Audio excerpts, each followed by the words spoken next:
Bien, compañeros, buenas tardes a todos los que se encuentran en la sala. Bienvenidos sean a esta sesión del diplomado en autoestima y emancipación. Hoy el doctor Miguel desarrollará el tema efectos, trabajo y precariedad, el cuerpo emocional del capitalismo y los mecanismos, cómo se construye esa subjetividad en esta relación social. Buenas tardes a todos, doctor.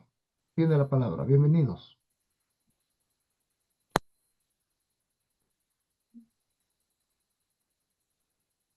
El micrófono, doctor.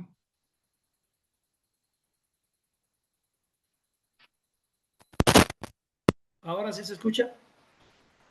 Sí, ya se escucha. Ah, es que me tengo que quitar los audífonos. Los audífonos parece que impiden el micrófono. Bueno, yo quería usar los audífonos porque aquí está lloviendo mucho. Y quizás ustedes no escuchan, pero detrás de mí hay un escándalo de gotas cayendo en el techo fibroso de ahí del vecino. Me da gusto estar aquí con ustedes. Estamos comenzando otra sesión más del diplomado Autoestima en la era del capitalismo neoliberal. La tesis fundamental de este diplomado es que toda esta historia de construcción de la autoestima desde la subjetividad y para la subjetividad carece o peca de un error grave, y el error grave es que las condiciones objetivas de la existencia en el capitalismo son condiciones que agreden la autoestima de las personas, agreden profundamente la autoestima de los seres humanos. Yo me voy a referir a varios aspectos que yo estuve anotando aquí para trabajar con ustedes. Los voy a ir mencionando y los comento en lo que ustedes toman nota. Primero, la mercantilización de las emociones. En el capitalismo neoliberal, también en México, está ocurriendo que no solo el capitalismo compra el tiempo, la fuerza de trabajo y las habilidades del trabajador. Fíjense, no solo compra el tiempo de vida, la fuerza bruta, que es lo que el trabajador a los inicios del capitalismo vendía, y la inteligencia, no, ahora también compra sus afectos, sus emociones. Porque las emociones se convierten en una parte importante de, por ejemplo, la esfera de los servicios en el capitalismo neoliberal. Una fachada, una apariencia, una máscara que debe ser producida y vendida, separando al trabajador de su experiencia emocional genuina. Y así vemos muchísimas personas, azafatas en aviones, independientemente de cómo esté ella en el plano emocional, independientemente de los problemas personales que ella tenga, independientemente del maltrato de algunos pasajeros groseros que no reconocen que es una camarada trabajando y piensan que lo que tienen ahí es un esclavito moderno, y entonces ella tiene que mostrar un rostro agradable, una sonrisa, un buen trato. Eso aumenta, como ustedes se imaginan, la angustia, la tensión de la trabajadora, ¿no? Una teleoperadora en un centro de comunicación, etcétera, tiene siempre que tener una voz agradable, un estilo agradable, independientemente de la alienación o la enajenación que el capitalismo le esté produciendo, ella tiene que estar mostrando cierto estado emocional. Por eso quiero que remarquen ahí. No solo le vendemos al capitalismo nuestra fuerza de trabajo, no solo le vendemos nuestro tiempo, no solo le vendemos nuestra inteligencia, también tenemos que poner a disposición de nuestros jefes en el sistema capitalista nuestras emociones. Entonces hay que estar, ¿no? Con una buena cara, hay que estar con una actitud positiva a pesar de que el mundo se nos esté cayendo a pedazos delante de nosotros mismos. Eso es un primer elemento que yo creo que ustedes deben considerar. Y el otro que viene junto con ese es el trabajo emocional como una herramienta de disciplina. La manipulación de las emociones como una herramienta de disciplina. Esta misma exigencia de performar emociones específicas, positivas, agradables, actúa como un mecanismo de control sobre la persona, como un mecanismo de represión sobre el trabajador. Los trabajadores de Walmart, de Sam, etcétera, internalizan, subjetivizan la necesidad impuesta por el capital de autorregular sus afectos para conservar su empleo, disciplinando, por supuesto, el cuerpo en primer lugar, las emociones, todo eso metido, encapsulado, ¿no? Para mostrar un rostro que, según les dicen, y este es el colmo, es el rostro de la empresa. O sea, el trabajador tiene que mostrar una emoción falsa, fingida, obligada, exigida, porque ese es el rostro de la empresa. ¿Qué me dijiste, Tapén? Se me da la facultad de coanfitrión para poder ingresar a los compañeros que... Ah, sí. Espera.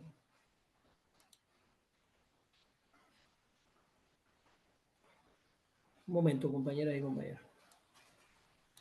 Estas son las necesidades de la... Listo. Bien, seguimos. Entonces, yo les estaba comentando que otro elemento, que el primer elemento, o sea, el hecho de vender mi emoción, el hecho de que la emoción se convierte en una mercancía más, una mercancía deseable, ¿no? Hace que la manipulación de mi emoción, la manipulación de mi cuerpo y de mi persona, sea una herramienta de control y una herramienta disciplinaria del sistema. Y esto quiero que lo discutamos muy bien, porque por ahí a veces nosotros discutimos la idea de que el docente, el trabajador de la educación, tiene que crear un estado de felicidad en el salón. Eso es una manipulación del capital. Lo que el docente tiene que crear en el salón es conciencia. Nosotros tenemos que darle al trabajador de la educación el derecho a expresar su estrés y su angustia y su preocupación. Nosotros estamos obligando a los maestros que delante de los padres y en las asambleas tengan una sonrisa fingida, se conviertan en personas enajenadas de ellas mismas, y vienen los padres groseros a maltratar al maestro y el maestro siempre tenga una respuesta que se asume como una respuesta profesional. Cuidado, compañeras y compañeros, porque los padres de familia y los maestros somos camaradas oprimidos del capitalismo. Y una de las cosas que estamos dejando fuera de los análisis críticos es los niveles de estrés que se acumulan en un aula de clases donde vienen niños con graves problemas históricos, familiares, culturales, contextuales, y el maestro tiene que recibir todo eso. Y al maestro se le exige alcanzar un resultado de aprendizaje con los alumnos cuando los alumnos no traen condiciones históricas que permitan esos aprendizajes. Y a veces parecería que el maestro es el responsable único. Entonces, aquí yo creo que es importante que nos demos cuenta que no podemos caer en el error de utilizar la emocionalidad de los educadores como una herramienta de disciplina, como una herramienta de control, ¿sí? Impidiendo que un educador reconozca su enojo, reconozca su... No, ay, ¿para qué lo toco? ¿Para qué lo toco? Que me trae recuerdos. Yo que me enojo con un grupo porque no hicieron la tarea, no leyeron, no se prepararon y llegaron con un PowerPointcito ahí medio chusquito a tratar de... Y le digo, a ver, apaguen esa cosa y expongan lo que... No, y ahí van a demandar al hombre porque el hombre lo dijo en un tono que no era el tono, porque ahora quieren que yo también le diga al irresponsable, de forma muy chulita y muy bonita, no le puedo decir irresponsable, falto de disciplina, tengo que decirle, a ver, mi amor, yo sé que te esforzaste, está muy bonito tu PowerPoint, pero yo te pido, por favor, que lo cierres para que tú hables de lo que aprendiste. Es un acto poderoso de enajenación del trabajador de la educación, de exigencia, y aquí está este elemento. Después me van a decir que yo tengo que tener la autoestima alta, pero si yo me dejo manipular de ese modo, ¿no? Y yo, imagínense, que me conozco y me saben que yo estoy enojado. Así que a mí no me estén pidiendo, si estoy enojado, que yo les hable como si fueran florecitas. Que florecitas no somos, están bastante grandes. Y los mandé a estudiar y a prepararse.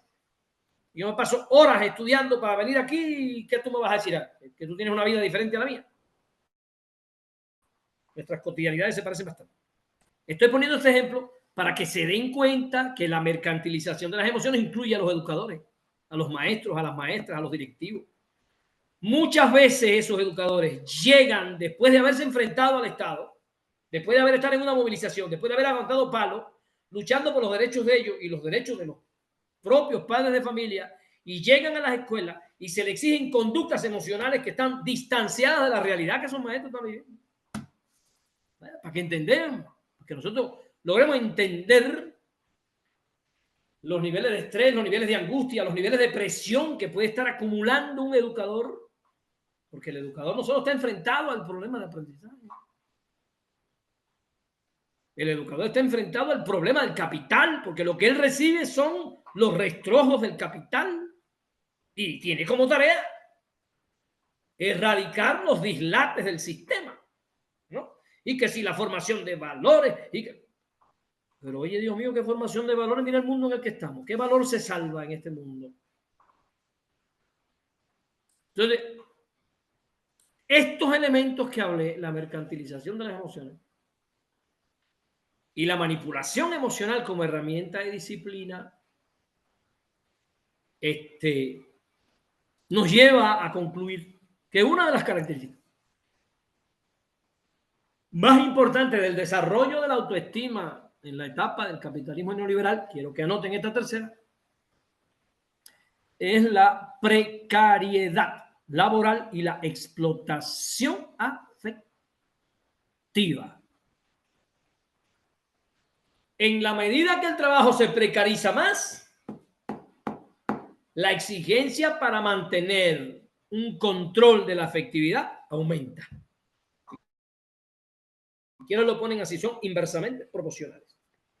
Tu salario alcanza menos, las condiciones para abajo, y para arriba la exigencia de un rostro agradable, una sonrisa plena y todos felices, que vamos a cambiar el mundo. ¿Sí?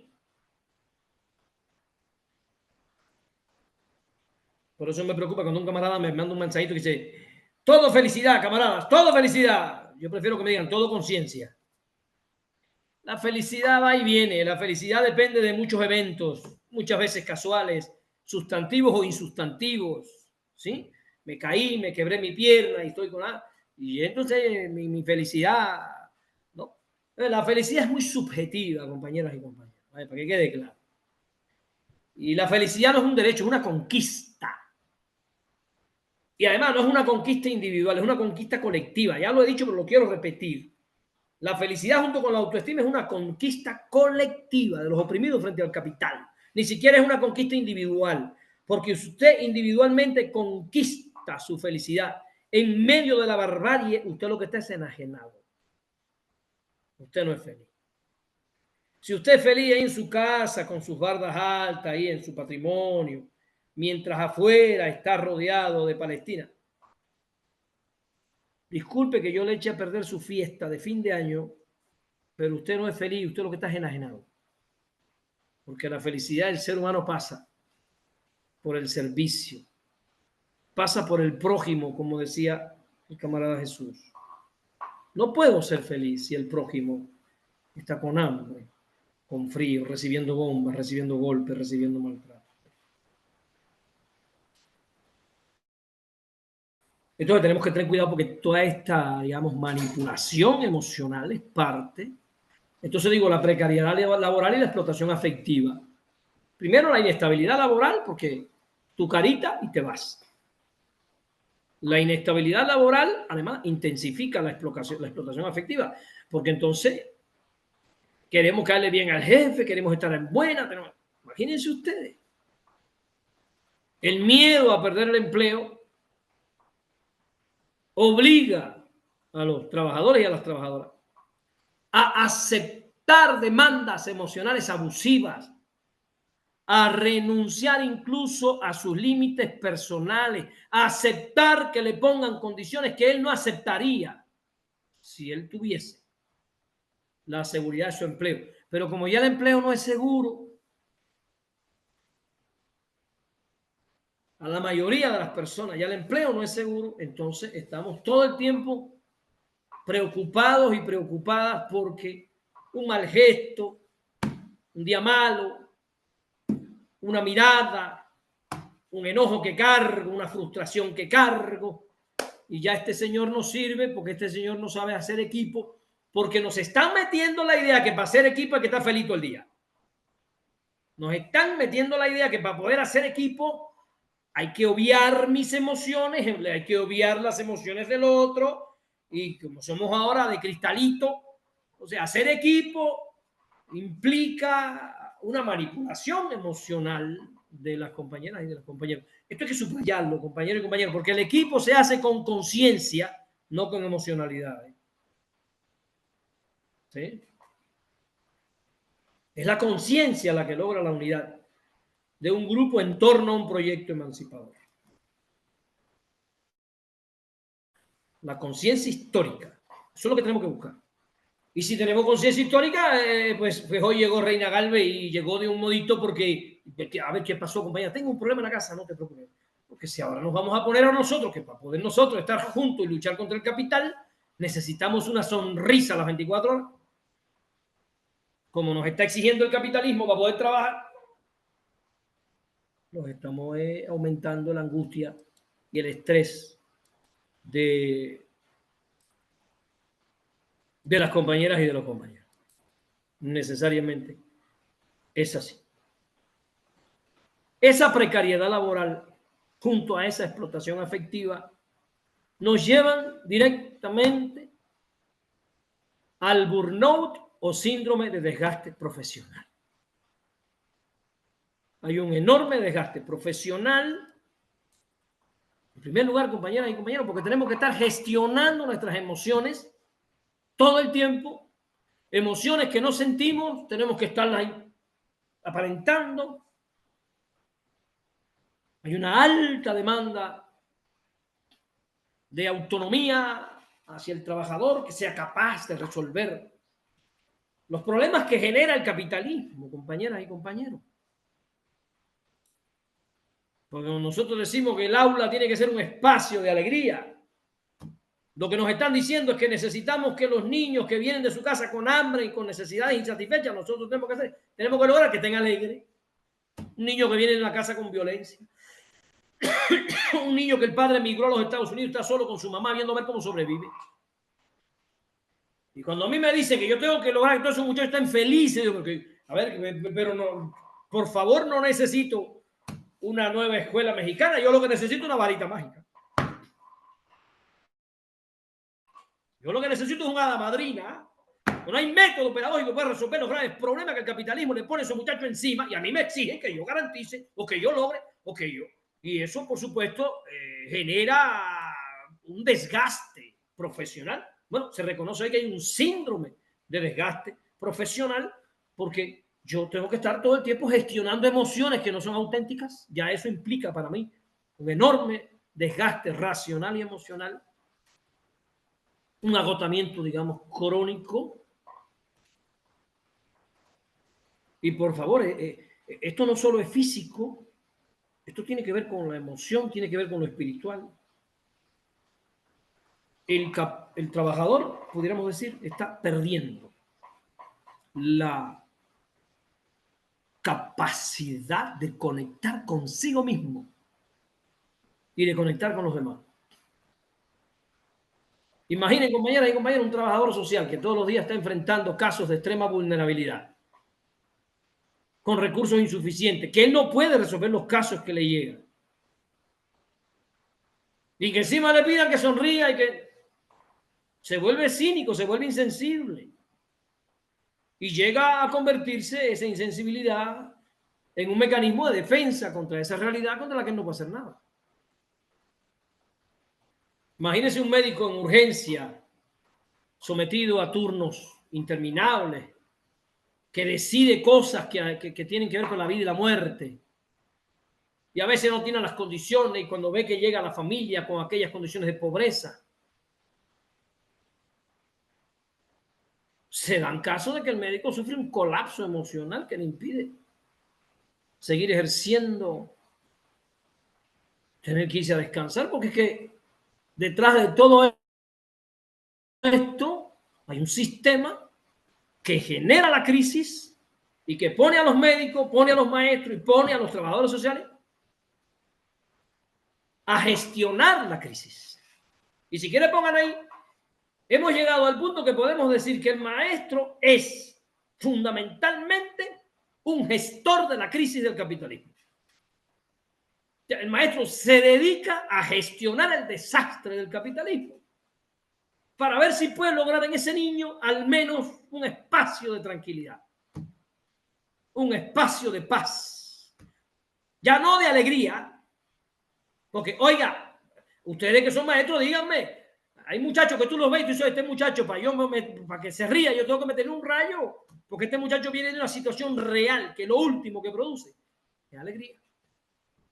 Entonces, el maestro es un gestor de la crisis del capitalismo, un gestor de la pobreza, un gestor de los problemas históricos, familiares y comunales que arrastran a estos muchachitos, haciendo de tripas corazones muchas veces, sin recursos muchas veces, para generar en el aula un espacio de apertura y recibimiento. Vaya, yo puedo recibir al niño, pero quiero que anoten ahí, yo recibo al niño con la emoción que trae. Yo no puedo obligarlo a fingir su emoción.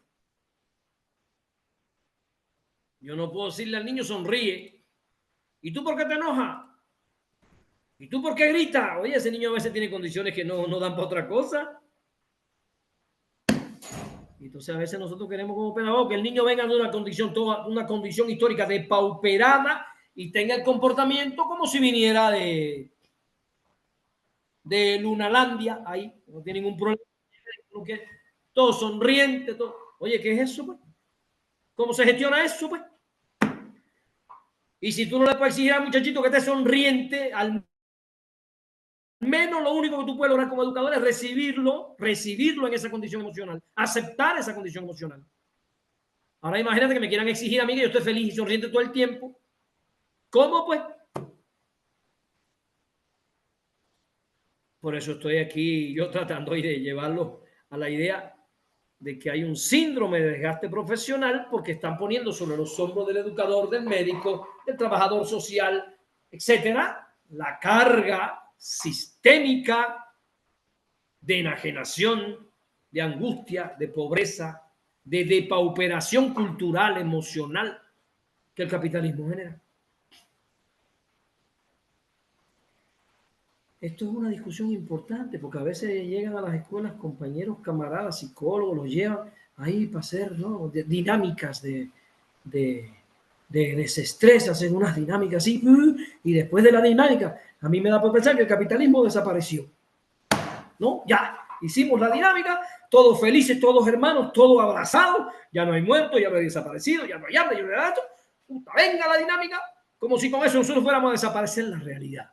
Por eso yo les digo, compañeros, es la conciencia histórica la que garantiza la motivación, el empeño del maestro en el aula, es la comprensión profunda de la grave situación que estamos viviendo y que tal vez es la última esperanza que tiene ese niño de que alguien al menos no lo trate mal. Lo trate mal el sistema, lo trata mal la pobreza, lo trata mal la contaminación de su medio de existencia. Todo en la vida es sin futuro, sin horizonte, y probablemente sea el maestro la última posibilidad que tiene esa criatura de que alguien le diga, ven, aquí tienes un amigo, no hice la tarea, olvídate eso. Hay cosas más importantes que la dichosa tarea. Olvídate eso. Lo digo porque a veces nosotros tenemos una locura con la tarea, y una locura con la currícula, y una locura con todo, y una desesperación. Y eso es porque nos lo impone el sistema.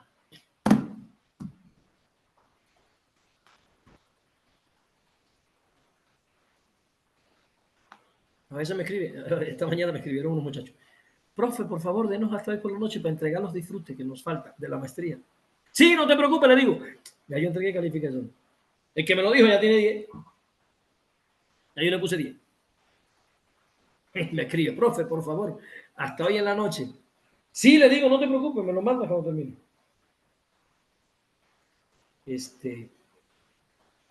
¿Por qué participan? ¿No me pongo a ver? Bueno, si este muchacho no tiene ausencias, estuvo en todas las casas, participó una que otra vez, me hizo uno que otro trabajo, ¿qué calificación le doy?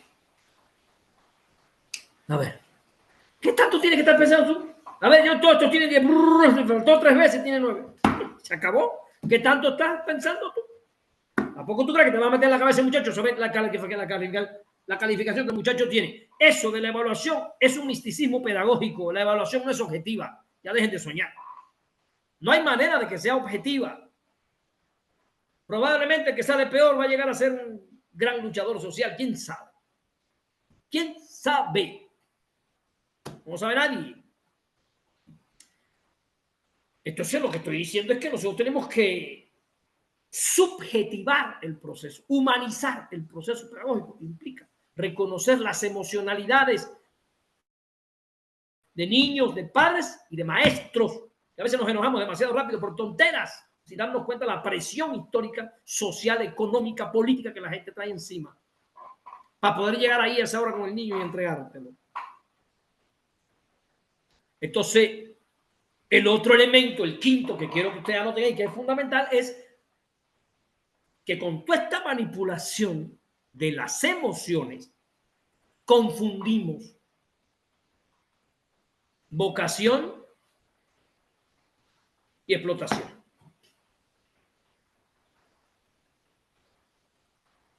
Se fomenta la idea de que profesiones como el maestro, como el médico, que son profesiones que tienen una gran carga de entrega. Porque usted tiene que entregar tiempo y energía a una pila de muchitos ahí. Y está en su casa, revisando libretas, leyendo libros, preparando clases. La gente cree que el maestro está ahí cuando dando clases. La gente piensa que el maestro trabaja en lo que está en la escuela. Por cada hora que un maestro está allí, son 1 o 2 horas de trabajo independiente para leer, preparar, estudiar. Al menos a mí me pasa así. Por cada hora que yo estoy sentado con ustedes, son 2 o 3 horas de estudio, de análisis, de tomar nota, de escribir.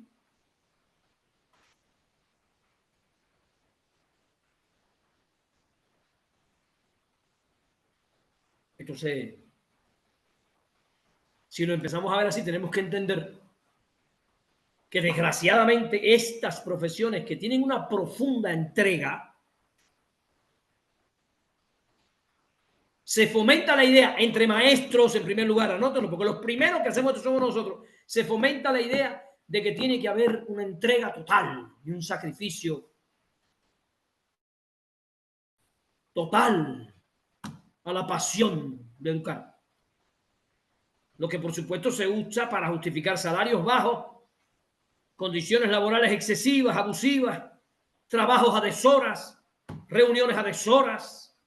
Le roba la vida privada al maestro, le roba la vida con su familia, no tiene tiempo para sus hijos, no tiene tiempo para su mujer. Ah, no, pero es que la vocación, la entrega, porque a veces la izquierda se pone capitalista. A veces a la izquierda se le olvida las batallas para lograr las pinches 8 horas de trabajo y ahora quiere que trabaje 10, que trabaje 15, que trabaje 20 en pos de la emancipación. Caen en el discurso del capitalismo neoliberal, que es un discurso en el cual se manipula la vocación para exigirle al oprimido una entrega más allá de los límites humanamente admisibles.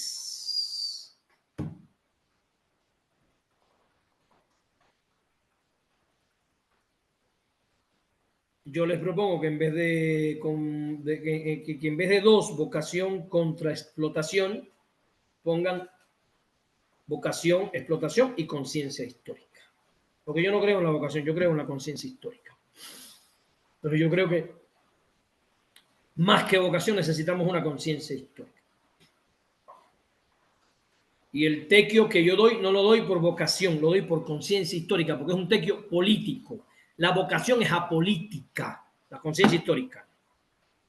La vocación es el apego a una profesión, independientemente del sistema que esté golpeándote.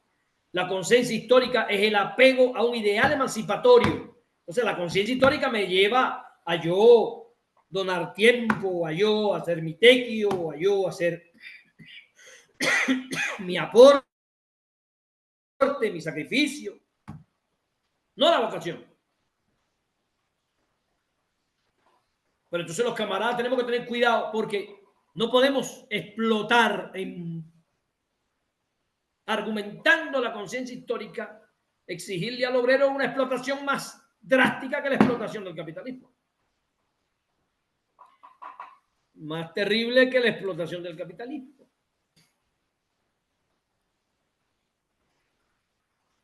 Entonces a veces al maestro, al profesor, se le habla de la vocación para justificar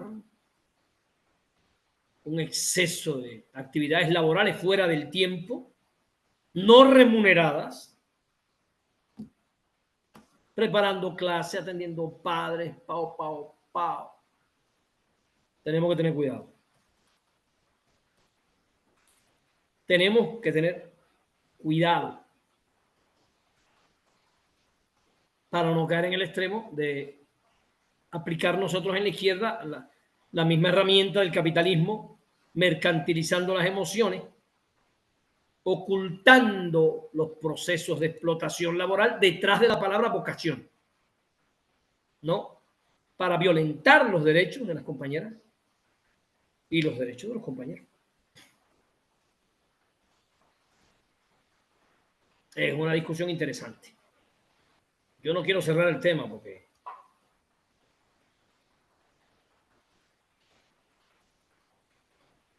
no lo quiero cerrar, es un tema que no está cerrado. Yo se lo estoy provocando, ¿sí? Porque ustedes se han ido 6 meses a huelga. Y 6 meses a huelga quédate ahí familia, nos vemos 6 meses. Para mucha gente. Quédate ahí, que yo voy a ver cómo le hago. Y se van a la lucha. Esos son elementos que tenemos que discutir. Porque a veces se pueden buscar fórmulas, tenemos que discutirlo. No sea que nosotros estemos entrando en una dinámica de la sobreexplotación emocional de la burguesía.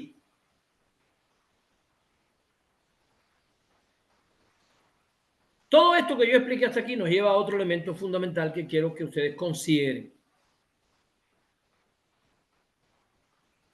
El cuerpo humano, quiero que lo vean al cuerpo como el lugar de la producción, porque producimos con nuestro cuerpo, y el lugar del daño. No solo le vendemos al capitalismo nuestro cuerpo, nuestro tiempo y nuestra inteligencia. Autorizamos el daño. Asumimos que el daño es, pues, necesario. No es así. Entender que el cuerpo nuestro es un cuerpo emocional. Eso me encanta mucho como lo trabaja Humberto Maturana.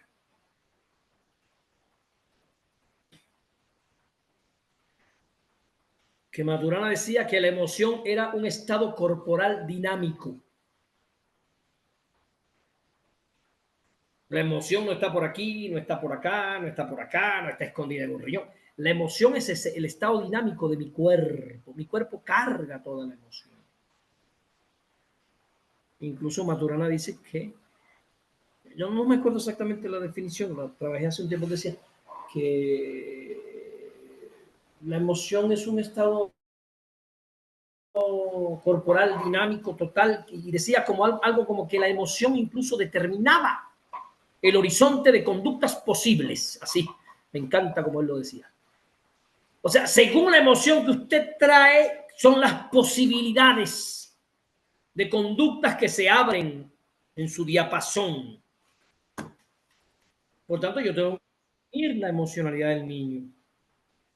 Cuando yo veo que un niño se dirige a otro con rudeza antes de juzgar, yo tengo que empatizar con esa emoción y ver lo que hay detrás.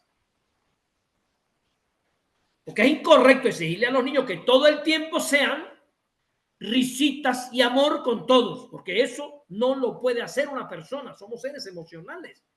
Y si el otro le quitó el lápiz, este va a colapsar o va a hacer algo.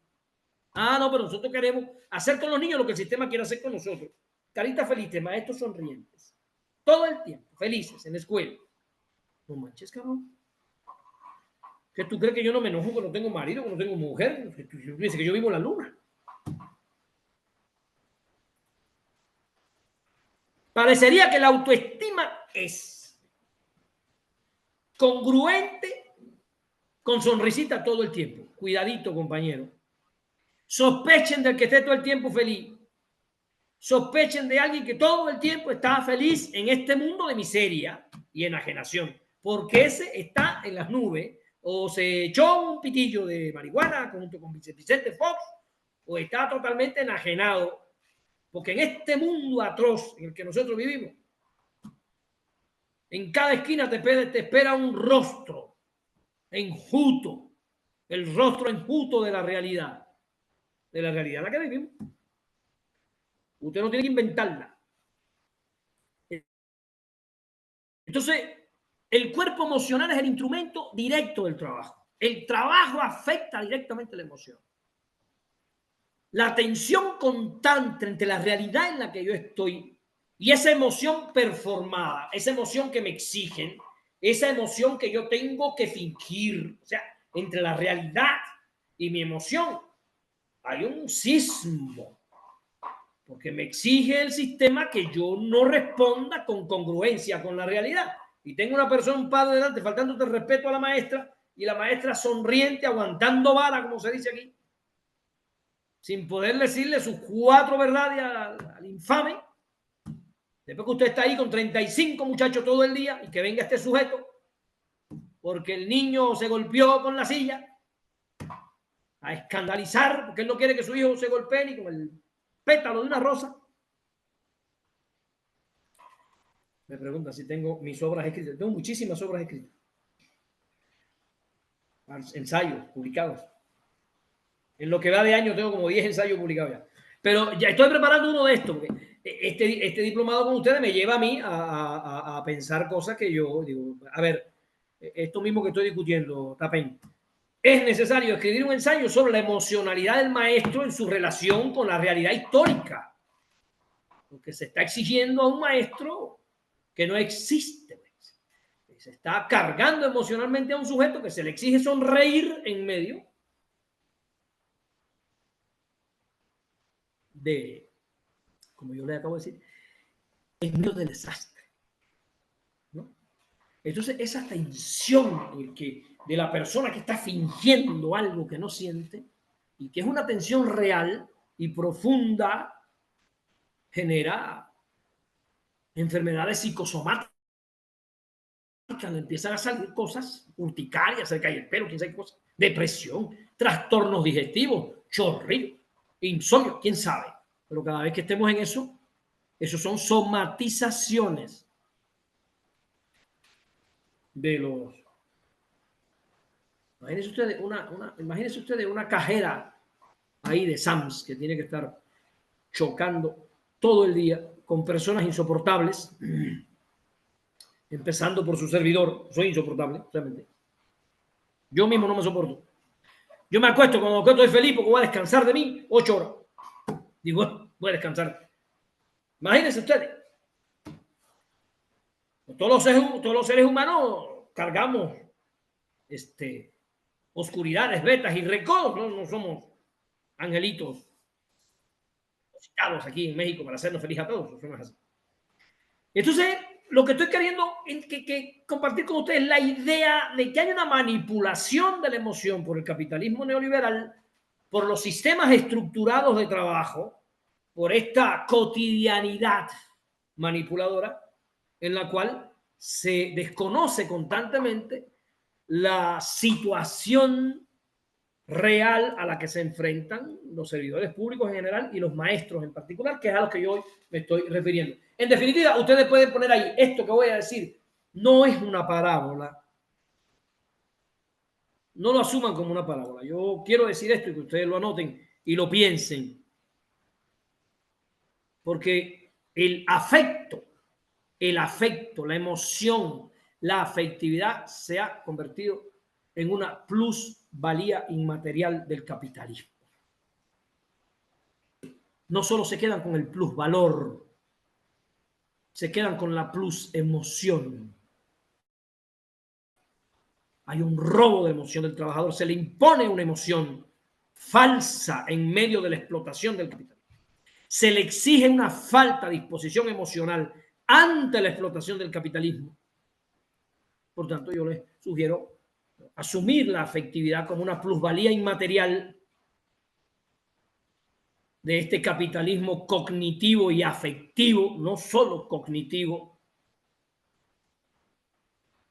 que genera esta plusvalía no solo en la producción material que se da en una fábrica, se da en cualquier lugar donde se le exige al trabajador ciertas conductas emocionales, sino que también se da esta plusvalía en la creación falsa, ficticia, cínica de ambientes, experiencias y vínculos positivos de los trabajadores en medio de la explotación. Hay un excedente emocional que el trabajador le regala al capital. Hay una falsa empatía del trabajador con el capital. Hay una alegría fingida del trabajador con el precario salario, con las precarias condiciones de trabajo. Ahí los que están en SAMS sonriéndote, tratándote bien. ¿Cuánto ganan esas compañeras? Esos mayores, esos adultos mayores ahí echando las cosas en las bolsas y que tú le das, no sé, 10 pesos, 5 pesos. Todo el día esas personas adultas parados ahí llenando bolsas, tratando bien a gente, que a veces no los tratan bien a ellos. Allá hay una plusvalía emocional. Además, esto no es el tema de hoy, pero a estos adultos mayores le están robando. Porque esta gente trabaja por lo que le da el cliente. Esta gente no recibe un salario por hacer ese trabajo que realizan ahí, pero ese no es el tema. El tema es la autoestima en la era del capitalismo neoliberal, y yo he estado diciendo que la plusvalía se convierte, el afecto se convierte en una plusvalía inmaterial. ¿Sí? Hay un excedente emocional que el trabajador le regala, hay una empatía falsa que el trabajador le regala. El trabajador valida y valoriza, esa palabra me encanta, el trabajador valoriza el servicio que presta con su sonrisa, con su emoción fingida. Le da valor. No le pagan eso, por eso es una plusvalía. Él sigue con su mísero salario. No le pagan el esfuerzo emocional que implica estar ahí todo el día con buena cara y sonriente, a pesar de que la realidad te empuje en otra dirección. Entonces, esto que voy a decir lo voy a decir por las compañeras más que por nosotros.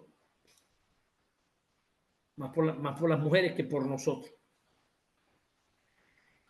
Yo, cuando estaba preparando el tema que estaba leyendo, me ponía a pensar si yo estoy en esa situación o yo no estoy en esa situación. Porque yo soy amo de casa. En el sentido de que yo no hago en la casa lo que hago para ayudar a nadie. Lo tengo que hacer porque me toca. Yo no tengo donde esconderme, pues. Cuando termino aquí hoy de cenar y tengo que ponerme a lavar traste. Y lo único que queda es que yo me acuerde de que quedan los trastes ahí y todo lo que ve. Pero lo que quiero que noten es que las compañeras están sometidas a una doble jornada emocional. Porque la compañera tiene que fingir sus emociones ahí, en el trabajo, riendo todo el tiempo. Y tiene que llegar a la casa a asumir emocionalmente el trabajo de servicio de una mujer en la casa. Atender los viejos, atender los niños, sonreír con los niños. Saliste de la escuela hasta la madre de chamacos, 25 chamacos ahí, que saliste hasta aquí y entonces tienes 3 en la casa. Y entonces un marido que no hace nada, que es un muchacho más, ¿no? Y 2 padres adultos mayores. Y tienes que atender a tus padres, a tus hijos, al nieto de tu esposo. Y todo eso tienes que hacer en una emoción positiva, porque si te enojas, entonces es que eres enojona, es que tú, y tu mamá es la primera que dice, te vas a quedar sin marido porque te enojas mucho. Y ya está la madre, ¿eh? Le niegan a la compañera el reconocimiento a su emoción en el trabajo y le niegan a la compañera el reconocimiento a su emoción en la casa, compañero. Así es la realidad de la mujer. No estoy inventando nada, ni estoy diciendo nada que no se pueda constatar en la realidad. Entonces, hay una doble jornada laboral afectiva. Fundamentalmente para las mujeres, también para los hombres, pero fundamentalmente para las mujeres, que realizan su jornada laboral asalariada y después, como dije, tienen que llegar a la casa a resolver conflictos familiares, a mantener el bienestar doméstico, a hacerse responsable de las emociones de otros, que si el niño llora, que si papá se siente mal, que si esto, lo otro. Y al final pregúntense cuál es el tiempo que tiene una mujer para ella. O sea, real, ahí. Que agarren una hoja a la compañera y empiezan a hacer el estudio. ¿Cuál es el tiempo que usted tiene para usted? Para usted, para sentarse a hacer lo que sea, para arreglarse el pelo, para las cosas que le gusta, para sentarse con sus amigas. ¿Cuál es el tiempo real que una mujer tiene para ella? Si tiene una doble jornada laboral que implica una imposición emocional. Y después le decimos, si tiene baja autoestima, que vaya al psiquiatra. ¿Tú crees que el psiquiatra le va a resolver los problemas que yo acabo de explicar? ¿Tú crees que un psicólogo le puede resolver la realidad objetiva de su existencia a esa compañera? Yo, si alguien me dice, ¿qué le recomiendo? Bueno, yo lo que le recomiendo es que se ponga a estudiar para que entienda que el culpable no es el marido huevón que tiene, que ese también es el resultado del capitalismo. Eso fue lo que te tocó, cuídalo, porque igual sales a buscar otro y te sale peor, porque además de huevón te sale golpeador, misógino. ¿Quién sabe, pues? El capitalismo está tan jodido que lo que te pone en la alacena ahí es un poco, todo el mundo está, como dice Eric Fromm, todos somos neuróticos, nos educó una sociedad neurótica, neurotizante. Ah, ¿y para qué estudio, profe? Mira, para que entiendas al menos de dónde vienen todos los conflictos, todas estas manipulaciones. Ahora con esta plática, al menos ya tú entiendes que toda esta exigencia que te hacen de la escuela, estar sonriendo, tener un ambiente positivo en el es una imposición del capitalismo, porque te están robando tu plusvalía emocional. Tú le estás regalando al sistema, además, todo el proceso de tu enfermedad, porque ahorita dije, quiero que asuman el cuerpo como el cuerpo del trabajo y el cuerpo también de la agresión, de la enfermedad. Porque es el mismo cuerpo el que tú usas.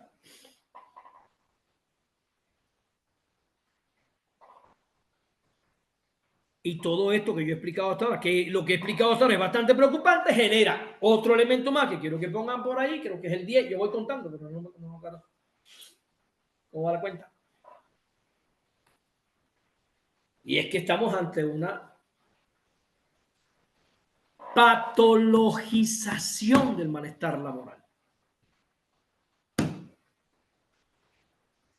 Por eso es que yo quiero que estudies para que te des cuenta que no es patológico lo que tú tienes. Pero el sistema te va a decir que es patológico, ¿no? Cuando estás en esa situación, cuando estás en estas condiciones, te proponen un sistema médico y psicológico que lo que te dice es que el problema lo tienes tú. O sea, individualiza el malestar generado por el capitalismo, el malestar generado por la explotación, el malestar generado por la enajenación, el malestar generado por la exigencia sobreemocional que te ponen en condiciones de depauperación laboral, Y entonces lo que te dice el genial psicólogo es que tú lo que tienes es depresión, que tú lo que tienes es ansiedad.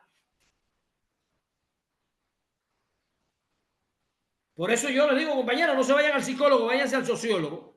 Porque el sociólogo te va a decir, mira, tú lo que estás sufriendo es los males del capitalismo, yo te recomiendo que con la 22 te vayas para la calle y hagas el desmadre que tengas que hacer para que esta porquería cambie de una vez. O sea, la solución a nuestros problemas no pasa por la farmacia, compañero, pasa por la lucha histórica, por la toma del poder y por cambiar las condiciones históricas de vida de nuestro pueblo. Así lo digo, así, cerrando una idea que me parece que es fundamental. No hay que patologizar el problema psicológico sustantivo del explotado y de la explotada en el capitalismo neoliberal. Hay que entender que nuestra situación no pasa por la psicología, ni por la psiquiatría, ni por la farmacia, ni por el medicamento. La grave situación que nosotros vivimos solo se puede resolver cambiando la sociedad. Ahora sí necesitamos la 22, la única no ha ido. A desmadrar. Cuando usted está haciendo desmadre, usted se desestresa. Así lo vemos. Miren, el desmadre de la 22 es un acto formidable de psicoanálisis. Usted se desestresa, a pelear con la policía, con lo que sea que tengas delante. ¿Por qué? Porque el verdadero causante del malestar social es una organización económica, política, social y cultural, que es el origen de todo esto. Hay una patologización del malestar porque no te quieren decir tú no tienes depresión, tú tienes un problema de capitalismo. No te quieren decir tú no tienes ansiedad, tú tienes un problema de gobierno,